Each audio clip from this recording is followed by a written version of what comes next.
The help of Hashem, we are learning Beitzah Daf Chav Zayin. We left off on Daf Chavav Amid Beis, the last line in the Amid. We are continuing to learn the sugya of Yesh Muktzah Lachatzi Shabbos or Ein Muktzah Lachatzi Shabbos, meaning when an item is Muktzah at twilight, Bein Hashmashos. We know that is the machlokes, or amongst the arguments between Rabbi Yehuda and Rabbi Shimon. Rabbi Yehuda is the one that introduces the concept, as we learned in Masechta Shabbos, that migudi is katzoi lebein hashmashos is katzoi for the entire day. What happens if something is not muktzah bein hashmashos? When Shabbos or Yom Tov began, the thing is not muktzah. Something happened during Shabbos, during Yom Tov. During that period, it is muktzah. Now that left. Now the item is the way it used to be. Now the item is fit to be used. Ein muktzah lachatzi Shabbos means now that it's not muktzah, gesund hate, enjoy it.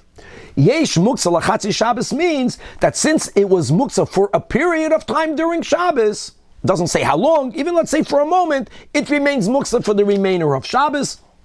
That question was asked from Rav Hillel, according to the Bach from Rabbah. The way we have it in our Gemara, it was asked from Hillel to Rava, and we had two versions as to what Rava or Rabbah responded, and we're trying to prove something very, we're going to begin the daf with something very unusual. Normally when an Amoida makes a statement, either you're going to back him up or you're going to refute the Amoida, you bring works of Tanoim, a Mishnah, Beitzah, Tosefta, etc. Here they're going to bring a Metzias.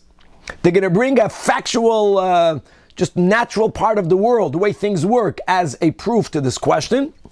We will go back and we're going to review the machlokes that this sugya began with between Rabbi Yehuda and Rabbi Shimon. Also unusual. Rabbi Yehuda is normally the machmer.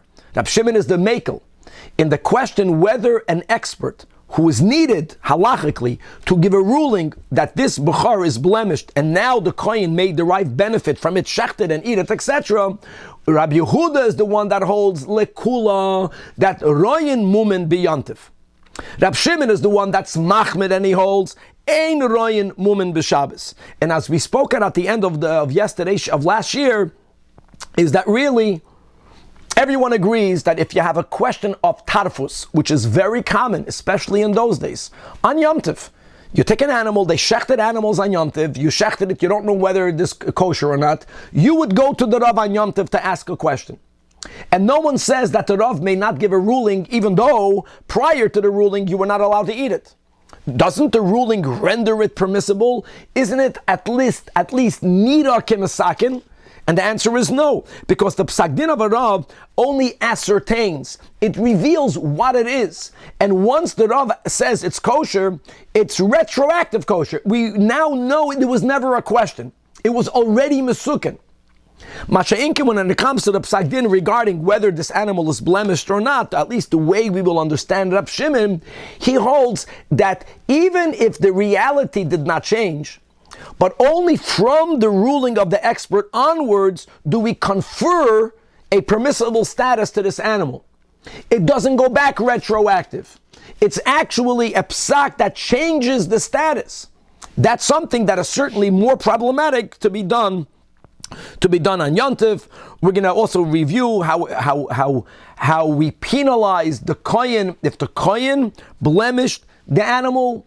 We don't even allow for a bachar. We don't even allow for a kohen, an owner, or any other Jew to indirectly create a blemish onto the animal, even though generally in many other areas of halachim, causality only being a grama, only causing, but indirect, however that's defined, is much less problematic. By a bachar, it is that problematic. By the way, we advocate for animal owners who are Jews to take a non-Jew as a partner, even if it's only a minimal partner, for dear female animals that are giving birth the first time, to not to have an animal that has the kedusha of a bachar, because until it's rendered blemished with a permanent blemish, it's kachim. And people inadvertently, or God forbid worse, they can violate using or shechting kachim b'chutz. We're going to go on Daf Chav Zayin Amud Beis. We're going to begin a new sugya. Number one, regarding burning tamei dika chala on Yom Tov. We are allowed to chala. Now, when you separate chala, if it's tamei, you burn it. B'chlal, a kohen is allowed to derive benefit from the fire of truma and chala that's tamei. But on Yom Tiv you may not. Even though you can burn things on Yom Tiv, you can cook on Yom Tiv, but one may not burn tamei challah on Yom Tiv, even for fuel, because it has a status of truma and of kachim regarding these dinim. And the final Mishnah on Daf Chav Zayin that God willing we will get to is such a important Mishnah. We already spoke it out once, but this is going to be the ground zero. Number one, midrabanan. People think it's midoraisa. No, midrabanan, one may not buy and sell on Shabbos or on Yom Tov. And one of the reasons for that we learned in Shabbos is you might end up writing a document. Writing is also midoraisa. However, this rabbinic prohibition of doing commerce, doing business on Shabbos / Yom Tov is only business that either involves exchange of money or that it's a commerce in which we mention money. If there is a transaction in which money was not mentioned at all, not only was it not used, it was not even mentioned. The example we will have at the end of today's shiur is that you ran out of meat on Yom Tov, and I'm a butcher, and I have many animals, and you want me to shecht an animal. All I need to do is, if I have two animals that are similar, I get you to acknowledge these two animals more or less look alike. Yes, they do. Animal A, animal B. I'm going to take animal A and I'm going to shecht it to you, and you're going to take the meat as not a gift, you bought it. How much money do you owe me? You're going to come back after Yom Tov. I'm going to take the other animal that was similar, and we're going to fight over the price for that animal, and then we're going to say, okay, now that's the amount of money that you owe me. Or other such techniques in which, as long as money is not mentioned, we will see, and it's ma'asim b'chol yom, that in 770 or in other places, the Simchas Torah, no one knew how amazingly freilach it is, and we ran out of mashke, and we ran out of food, and you go to your local market. And there's other details. You take things in bulk. You don't count it on Yom Tov. But you take a box of this and a box of that, and there's an approximation. You don't speak money. Obviously, there has to be trust between the merchant and the purchaser. And then after Yom Tov, you go ahead and you decide exactly how much money you owe. And if God, the Eibishter helped, then you'll actually pay. Okay, let's begin, Chevron. Options on Shabbat or Yom Tov. I missed that. What about options on Shabbat and Yom Tov? What do you mean options? When they sell Divrei Torah on Shabbat or... Okay, so the Gemara tells us that you are poiskin b'tzedakah, for tzarchei tzibur, that one of the reasons why God gave a Shabbos and Yom Tov is dafke to discuss the specifics of building and how much money it cost, anything that's related to mitzvahs. That's something that is too daf can be done on Shabbos and on Yom Tov. There's nothing greater than that. Lucky for the rabbis. The rabbis make up the rules. Good, let's go over here. The bottom. The regular situation of Isser Beheter, according to Reb Shimon, okay, is my chicken kosher or not? That he says you could do. Yes, you could do.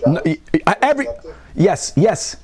So what's the actual rationale as to why a chicken yes, but a bachar no? The very fact, Danny, you need to have smicha to give a heter for a bachar. Why? So the way Rab Shimon understands it is because what this Rav is doing, he's not just revealing what the halacha is. He's actually conferring the status into it. Okay, let's go. Daf Chav Vav Amid Beis. Says the Gemara regarding, guys, remember, yesh muktzah lechatzi Shabbos or ein muktzah. So, Omar Rab Zeira Tashema, not from a Tanach, not from a Mishnah, not from a Beitzah. Tashema from beans. I love this. I'll prove it to you from a reality. Mi pulin v'adoshin, beans and lentils. Pulin v'adoshin. When you cook beans, when you cook lentils, what happens, guys? You have them in your shelf. You put them into a pot on Yom Tov. We can cook on Yom Tov. Me'ikara chazi lachos. They can be eaten raw.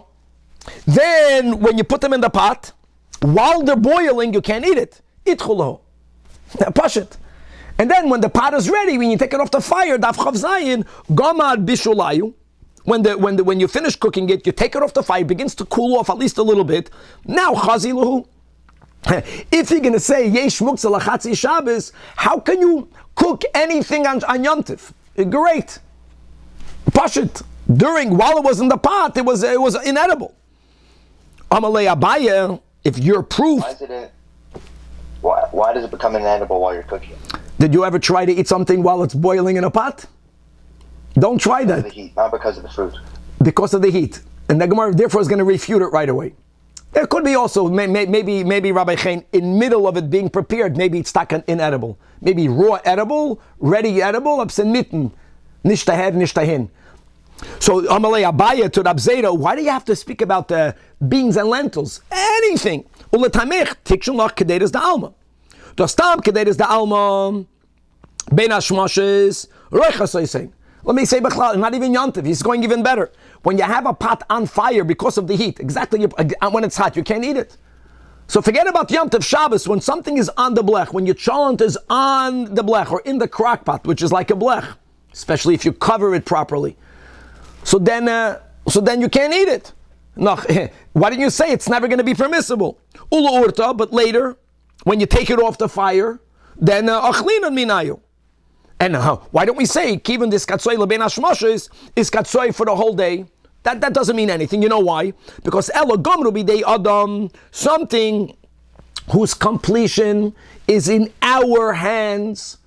It's only about cooling it off. We have the full control over it.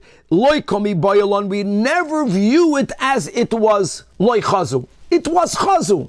It was chazu. It's too hot. Take it off the fire. The question was only if it's taka not ready, and it becoming ready is completely out of human hands. Like the example we spoke out on the last year, which was the common example where people would put raisins, grapes, or figs on the roof, and the process of it getting dried out is up to the weather, directly up to God.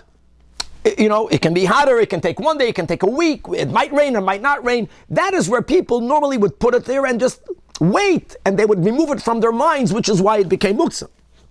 Okay, so therefore, no raya. Rabbi Yehuda Nesiya. Now Rabbi Yehuda Nesiya is not Rabbi Yehuda Hanasi. It's a family, but it's a Amoira, it's a great grandson. Havele Hahu Buchra, he had a Bukhar.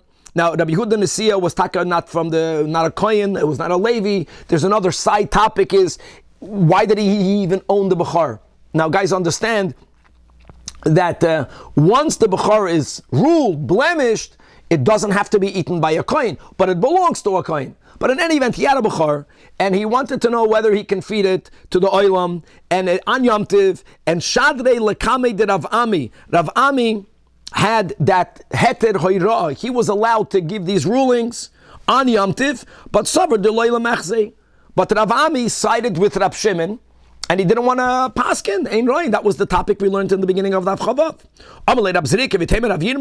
I don't understand. You're being machmer. Don't we have a rule, right? Eruvin, Rabbi Yehuda and Rav Shimon. Generally, the halacha is like Rabbi Yehuda. Okay, but bottom line is, Rav Ami obviously did not subscribe to that. So, guys, rabbi hopping is problematic. But this is different. In other words, he sent the Bechor to Rav Ami. Rav Ami didn't say you can't have it, and then you go to another Rav to get a heter. Rav Ami says, I don't look at it on Yom Tiv. And Rabbi Yehuda Nesiya felt, like we just quoted, no, we can follow Rabbi Yehuda. So he sent it to another Rav. He sent it to Rabbi Yitzchak Nafcha. But Rabbi Yitzchak Nafcha also suffered the loy mechzei. I'm not going to look at it on Yom Tiv. And Rabbi Shimon says you can't. Amalei again, Rabbi Yirmiyah or Vitemin Rabbi Zerika. I don't understand that Rabbi Yehuda, Rabbi Shimon, halach Rabbi Yehuda. In other words, we should allow the examination on Yom Tiv. Amar le Rab Abba tells Rabbi Zerika, my tama loy shefkatinu l'rabbanan l'meved ufta kerab Shimon.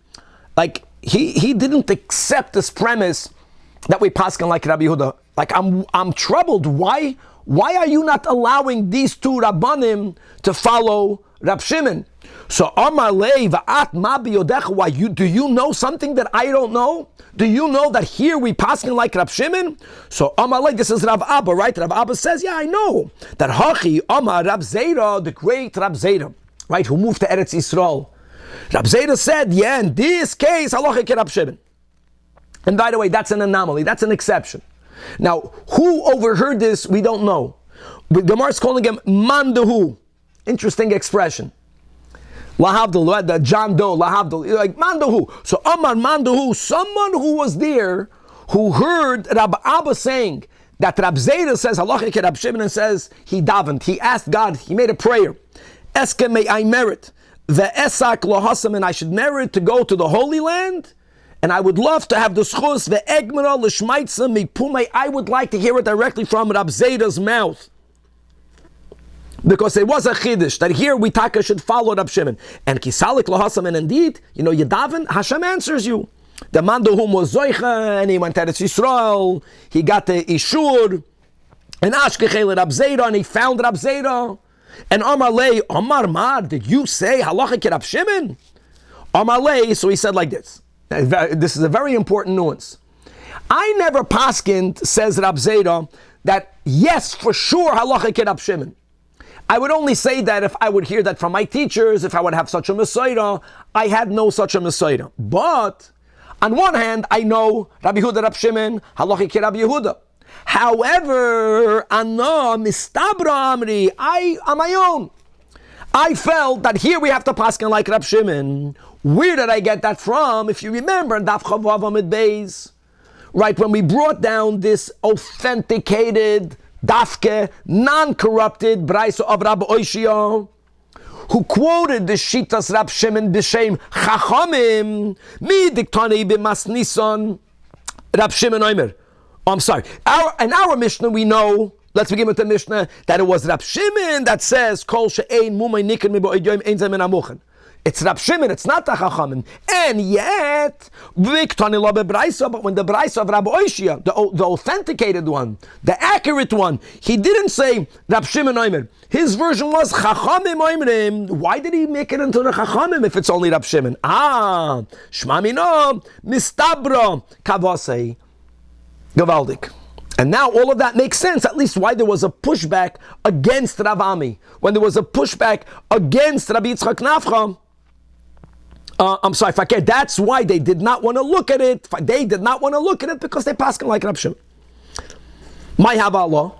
No, it's if Rab Zera would have said, I heard from my teachers that we paskin like Rab Shimon, then I think the Gemara would have accepted we paskin like Rab Shimon. But Rab Zera himself is saying, no, I never heard that. I have my own svarim.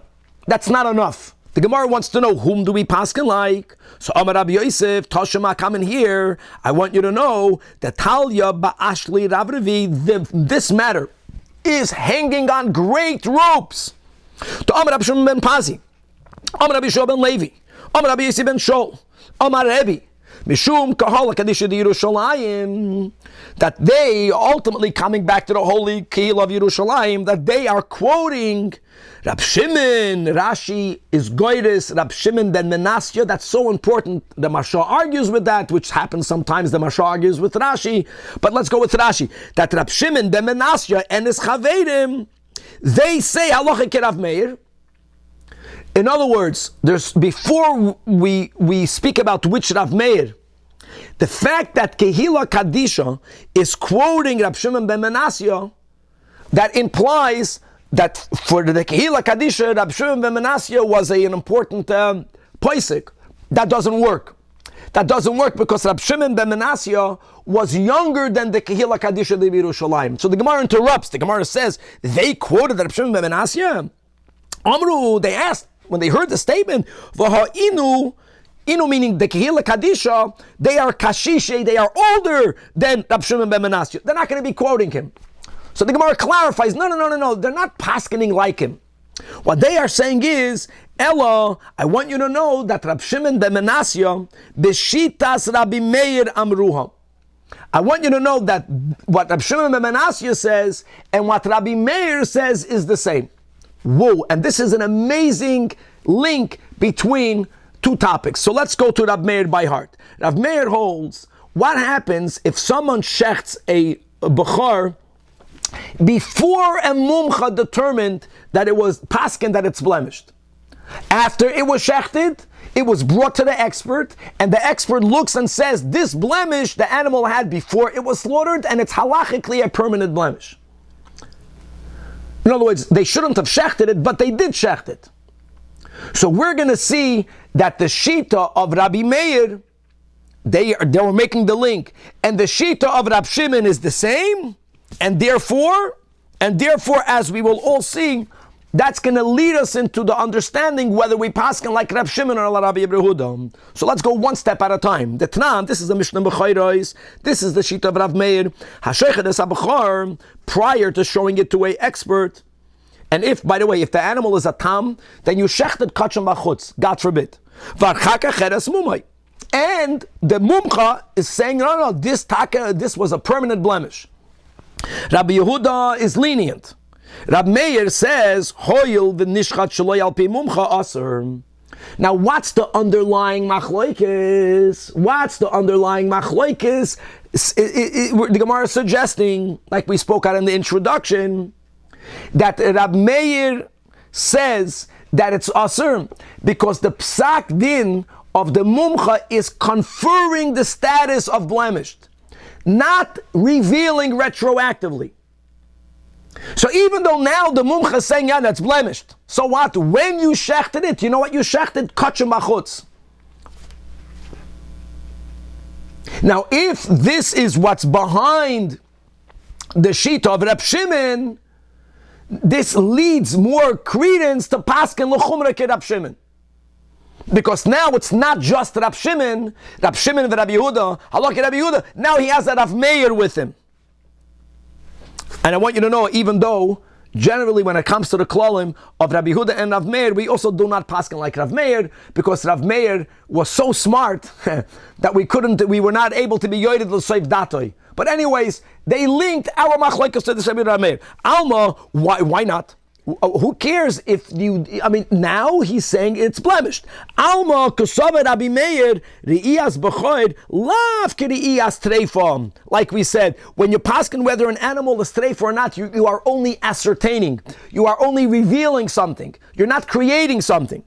Because re'iyas b'chor has to be machayim. Re'iyas treifa is after shchita, as we all know. Many times you don't even know whether it's a treifa or not. Now that this is the way they understood Shitas Rabbi Meir, Re'iyas Treifa afilu b'yantiv. Why you may not adjudicate financial. First of all, we spoke out on last year. Treif or not treif has a financial outcome, but it's viewed as a iser beheter. Bechor is viewed as financial as well. Re'iyas Bechor can only be me'erev yantiv. All right. So, just to know, what happens with the Bechor if he shafted it and then he examines it out? I think you have to burn it. I think it's asur b'hana. L'chayr it's asur b'hana, because kachim b'chutz is asur b'hana. During the shchita, it was kachim b'chutz. And just to make it clear, Rab Shimon ben Menasya, what's Rab Shimon ben Menasya? If you remember, the Beitzah that turned out to be from Ada and Bar Uchma and not authoritative, the Beitzah we had on Daf Chavav Amud Aleph is where Rab Shimon ben Menasya challenges Rabbeinu Hanasi, how can you go against Rab Shimon bar Yochai? So Rab Shimon ben Menasya sides with Rab Shimon, and they linked it to Rav Meir. So now you have Rab Shimon ben Menasya, and Rav Meir. All of this is leading us to paskin more like Rab Shimon. So Amalei Abaya, I completely disagree with your understanding of Rabbi Yehuda and Rav Meir. That Otu Hassan Beroyin Mumen Pligi? Absolutely not. The reason why Rav Meir holds that you may not eat it is not because Rav Meir holds that the psak din of the mumcha confers a status. No. It's only whether you penalize the person for doing something before you should have done it. It's only because of pligi. He goes into details. Guys, there are certain blemishes, and here Dr. Rubin, right, that when the animal is not living, you cannot ascertain whether this blemish was there before or not. Now, it could be that the blemish was there, like a cataract. Could be there was some issue, but whether this cataract is considered permanent or temporary, there's no way you can see that if the animal is no longer alive. Bedukin Shaba'ayin, the type of blemish that has to do with whether this cataract will disqualify the animal to be offered on the Mizbeach or not, Kula Amaloi Pligi, that you may not paskin after the animal was slaughtered. Not, you know why? Because it changes. Could be now it looks like it's permanent. Could be it wasn't. You don't know. Ki pligi, where is there the machlokes when it comes to other blemishes in the body?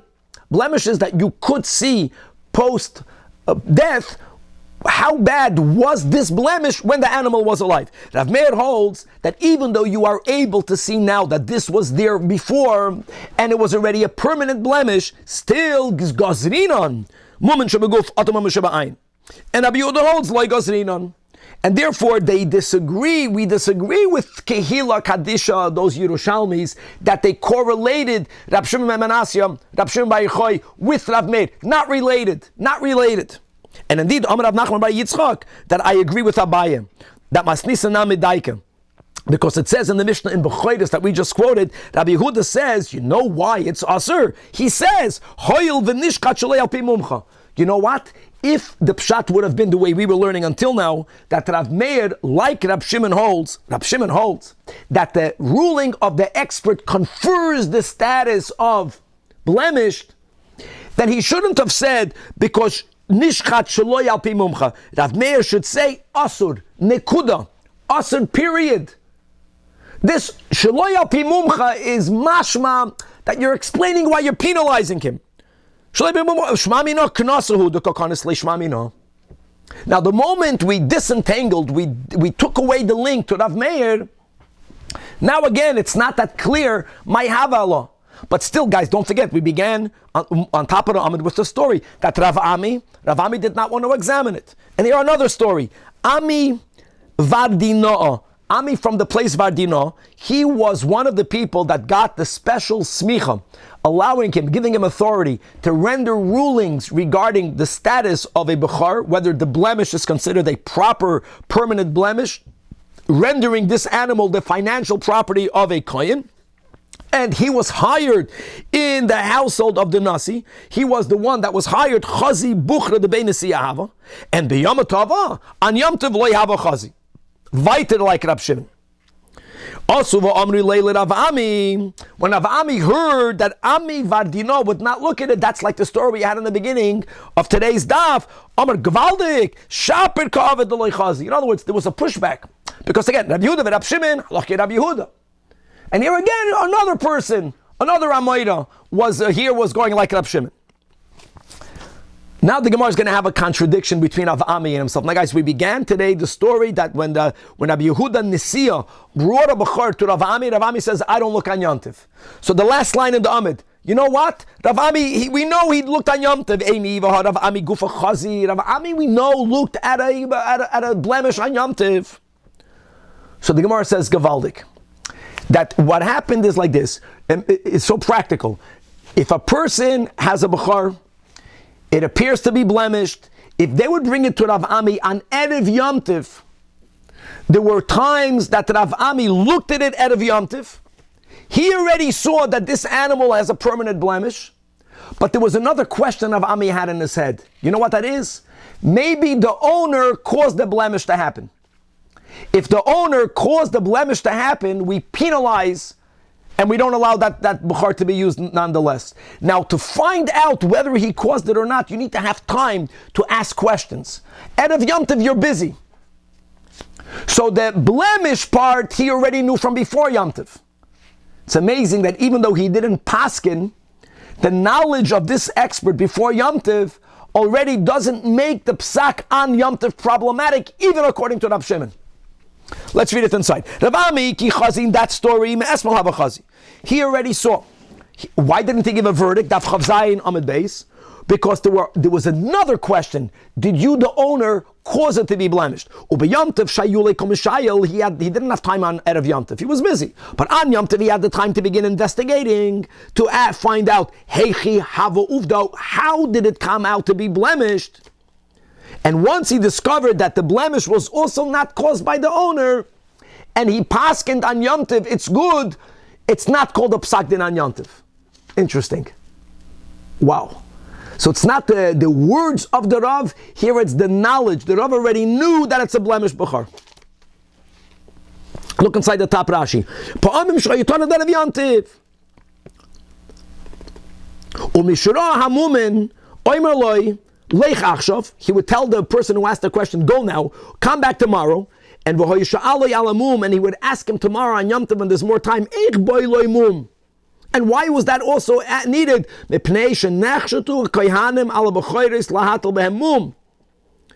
And as we quoted from Masechtas Bechayros, that if the kohen indeed blemished or caused the animal to be blemished, we penalized, and that animal may not be eaten. Another story back in the Gemara, the last line, the last word in the top line, and someone comes to Rav, and again it was a panya the malayam erev yomtiv, and Rav was busy getting ready. Similar to the story in Shabbos Lamed Aleph, he was shampooing his hair. That was a big thing then. Hava Yosef Rava was sitting, he was shampooing his hair, l'kavod yontif. And Dili Eine, and he lifted up his eyes, and he saw the mum. He saw already. Oh, now he still didn't want to paskin. So Amalei, he told the owner, Zil Ha'idna, please go now and come back tomorrow. When he came back tomorrow, Amalei Heicha, that means, how did it get blemished? Amalei, that have a shadyon sa'arei bahaki, so that I put barley, I put the animal food on one side of this hutzah. Hutzah is some sort of thorn fence. And what happened was when the animal went to eat, it stuck his head through the thorns. V'have ihu, and this little shepsele was be'idach from the other side. And b'hadi the boy lamechel, when it wanted to eat, it didn't go around it, it didn't go over it, it went in it. And ufrate hutza vase, and the thorn split the lip. So Amar lei, so Rav invited asked, Dilma at goramt lei? Did you purposefully put the food on the other side of the fence, wanting for the animal to get blemished? Amar lei loi. And Rava, based on his loi, said then the animal can be eaten. But since Rava saw the blemish out of Yom Tov, even lit up Shimon, there's no problem. Now the Gemara wants to understand, and if the owner caused it, grama ben izaken is spotted. Grama even for Shabbos and Yom Tov. At least it lowers it from a doiraisa to a darabanan. Perhaps on Yom Tov it makes it mutar legamri in many cases. In other words, grama is something, causality, indirect, has a lot of halachic weight.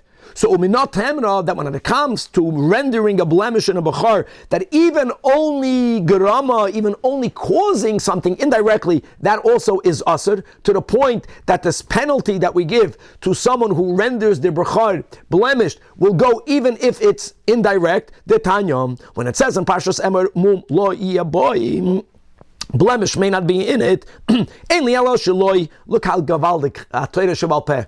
So you have the letters Yudke, which by the way sometimes is Shem Hashem in the future, but here Yihiyeh, you could pronounce it Yehayeh. Yehayeh would mean do not inflict in it. Lo Yehayeh, but you don't inflict a mum. Okay, that's direct. Now, minayin shelo yigram lo yaladi davar acher. Not only may you not do it directly, you may not even do it indirectly. For example, don't bring a piece of dough or a devela pressed fig and put it on the ear of the bechor. Why do you want to do that? Because a dog is going to come and the dog is going to take the dough, and the dog might also take out a piece of the ear, and that's going to render the animal blemished. That's grama, that's indirect, that's causality. That's why the Torah adds the words kol mum. Lo Yahaya. Kol means Omar that Omar mum. The Torah could have only said the word mum. The Torah adds the word kol. Even grama here is prohibited, and now there's the penalty. You violated that. You may not have it. That detail could be adjudicated on Yom Tov. Amazing. This is very important. Again, does it mean that the Rav's knowledge conferred the status, or does it mean that maybe the Rav has to say, as far as blemish is concerned, this is blemished? But let's go on. Okay, says the Mishnah. But the fact that Rava was passing the next day, is that not like Rabbi Yehuda? No, that's the whole point of our Gemara. It's like Rab Shimon. It's like Rab Shimon. Because it happened before. Because he saw it before. Because Rava saw the animal out of Yontif. He just didn't have time to make the second psak on Yom Tov. And the psak was not about the mum, it was about did you cause it or not. Okay, says the Mishnah. Behema shemes. The animal dies on Yom Tov, lo yizizenu mimekaymo. Now we're going to go back in the Gemara right away. Rabbi Yehuda and Rabbi Shimon, broader application of muksa, narrower application of muksa. So hold your horses. We'll see this in a moment. But here we're saying And the Gemara is going to insist that this could be according to everyone, that since the carcass may not be used for anything, muktzah. Umaise v'sho'alu es Rabbi Tarfon, Oleha, regarding an animal that died on Yom Tov, and regarding challah that became tamei, challah that becomes tamei, that's the key, may not be used by the kohen at all, even though challah that's tamei is burnt. Even though on Yom Tov we can burn, we need fuel to cook. So the chiddush of the Mishnah will be that challah that's tamei may not be used for fuel. Amazing. On Yom Tov, as we'll see in a moment, and therefore when the nichnas lebeis hamedrash v'sha'al and v'amru loi, both regarding an animal that died and regarding challah that's tamei, that they have the status of muktzah, and therefore lo yezizem mimekayimam, do not move them. Says the Gemara Leima, when you read this Mishnah, our Mishnah stama deloiket Rab Shimon, regarding broader application of muktzah, narrower application of muktzah. Detanya, Rab Shimon Omer, mechatchen es hadeloin lefnei habehema, you are allowed to cut a gourd or other vegetables into small little pieces to place them in front of an animal. That's a different topic known as tircha yiseira. Rab Shimon is lenient by holding that it's not considered excessive work. You are allowed to cut up food in great details, even only for an animal. And number two, that's connected over here, that if there is an nevela means even if an animal died on Shabbos, on Yom Tov, Rab Shimon holds that you can cut it up in front of dogs. When Shabbos came in, the animal is inedible, it's not Yom Tov. Doesn't matter. Now, Rab Shimon doesn't subscribe to Kiven Migu de Iskatzoy Leben Hashmoshes. Right now, it's a carcass, give it to the dogs. And L'choira, our Mishnahs then will not be Rab Shimon, because if an animal dies on Yom Tov, since according to Rab Shimon you can feed it to animals, carcass has use, why would it be muksa? It's only Rabbi Yehuda that says that im loy hoisen avelem erev Shabbos, it's asura. So L'choira, our Mishnah, which is an anonymous Mishnah, seems to be implying that Rabbeinu HaKadosh is paskening like Rabbi Yehuda. Says the Gemara, no, our Mishnah can even follow the sheet of Rab Shimon. Even Rab Shimon will differentiate between an animal that was already ill before Shabbos, that the owner knew that there is a chance that the animal is going to die, so the owner didn't fully move the animal out of his mind. There wasn't a complete mukso hutza migdaitoi, versus our Mishnah's case that the animal is called bebalechayim. Balechayim here means it was a healthy animal. That even Rab Shimon is moed, chiddush, that if the animal was so healthy and boom, it died on Shabbos or on Yom Tov, that since you didn't even think about this animal's death, then this animal is considered muktzah, even according to Rab Shimon, sha'asurin. And the Gemara says that this is subject to a machlokes amoraim. So hanichalamar barameimar, in the name of Rava, or in the side in the Bach, in the name of Rav, the Omar Moide Hoy Rab Shimon Balachayim Shemesu, that since you didn't even dream that this animal is going to die, if it did die, then even Rab Shimon is Moide, you may not cut it up, even to feed it to animals, to your dog. That's why our Mishnah can go even according to Rab Shimon Shape, but according to Mar, also his name was Mar, but not the son of Ameimar, but the son of Rabbi Yosef. Also in the name of Rava, or maybe in the name of Rav, the Amar Chaluk Hoya Rab Shimon. Rab Shimon argues with Rabbi Yehuda, and he's lenient. Afilu b'balachayim shemesu shemutarim. So according to him, ma'ikal ameimar, will he at least have to say that Tanan stama deloike Rab Shimon? Says the Gemara oichet nisht. To the Gemua Zeiri, that our Mishnah, it will be only speaking about an animal that belongs to Kachim, an animal that's designated to be a carbon, L'kula Alma, may not be used if it dies, right? There's a vestige, you can't feed it to animals, and therefore, even according to Rab Shimon, that animal lo yiziza mimekayman, and not only is that a possibility, but now the Mishnah fits because the Mishnah correlated the behema shemesu with chala, and daikenami the tani oleha. The next case in the Mishnah was va'al chala shenitmeis ma chala de kedisha af behema de kedisha. So now the Gemara goes in the opposite direction. Upa. So now I can infer, Ela time of the Kadisha. I agree with you. The Mishnah is dafka speaking about kachim, which implies hadachulin. If the animal would have been chulin, at least according to Rab Shimon, sharia. But hold on, that holds that Rab Shimon always argues with Rabbi Yehuda. Chalukay Rab Shimon, even if the animal was very healthy from before Shabbos and Yom Tiv, that Rab Shimon holds the animal is not muksa, then a taka fits. The Mishnah's reason of it being muksa is only because it's holy kachim. El lamar bar Meimar in the name of Rava, the Omar Mordechay Rab Shimon, the Balachim Shemesu Shasurim. So why would the Mishnah juxtapose our case with chala, which implies that if it would not be kachim, it would be allowed? So the Gemara gives an answer. I'll tell you why. Because our Mishnah is speaking about a misukenes.